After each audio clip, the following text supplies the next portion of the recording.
I'm sorry if it's a bit bright and there's a lot of complicated things in the image, but here on this lever we got a 1 mass weight, and the arm behind it on the same pivot fulcrum there's a half mass weight, but twice the distance. These two springs here, one for each arm, same springs, 2 valve springs, they've got the same potential energy when they're compressed, you know. So this is why these two are equal.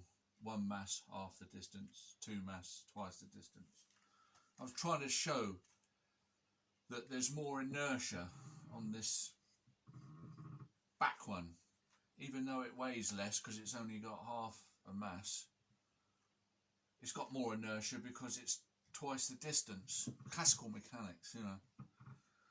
I was trying to show why it wouldn't accelerate as quickly with the same applied spring force. It's very difficult to do because when you compress them and let them go, it's a blur. You can't see it, it's too fast. So what I thought I'd do is drop one and then the other.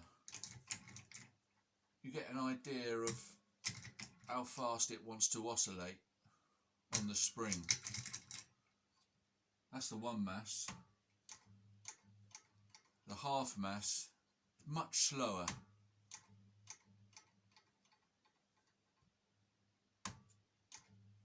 Half mass is much slower oscillation. The 1 mass, much quicker.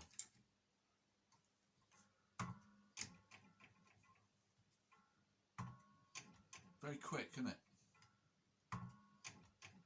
Same spring, both sides.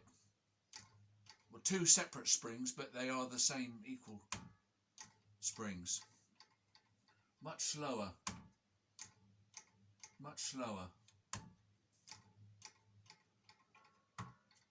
1 mass, much faster. 1 mass.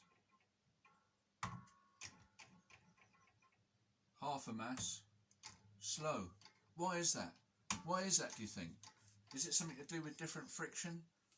No, of course not. There's no difference in the friction. They're on the same pivot.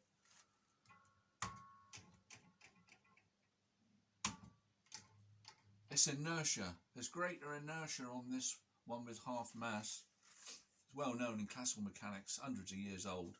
It's not quantum woo-woo. It's what the world's built on. It's what our machines are built on. The inertia goes at the square of the acceleration. Because this one is further out, it's trying to accelerate faster. So because the inertia is the square of the acceleration, there's much more on this one. Much more inertia.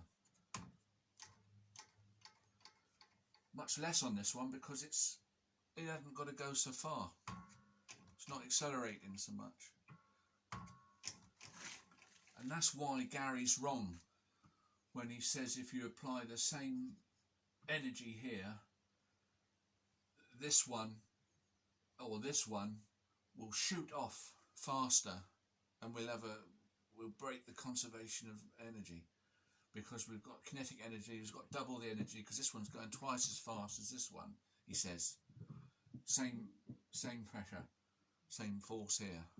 It doesn't. This one goes much slower. Much slower. So there's no breaking of conservation of energy. Kinetic energy is correct. Mass times velocity is incorrect. He says you wouldn't tell the difference. If I press here, he says, and I couldn't see which one I'm pressing on. He says you couldn't tell the difference. You can. That's as fast as I can oscillate with all the force I've got. If I do the same here, I can do it much quicker on this 1 mass. It's quite easy to oscillate with my finger. The half mass out there is much harder. You can feel it. You can feel it. Anybody would feel it. You don't feel it pressure in static position. No, of course not. You wouldn't be able to tell if you weren't moving it, if it was static. They would feel the same. But as soon as you try to accelerate them, the force required is much greater. On this half mass one, the force is much greater. I can feel it. Whereas here it's much lighter. I could do it with my little finger there. I couldn't do that with the one mass one, my little finger. So when he says you can't tell the difference, you can. And if he did it himself, he would know. So that's a lie. Do the experiment yourself, and then you will not have to lie to anybody. So there's less inertia there.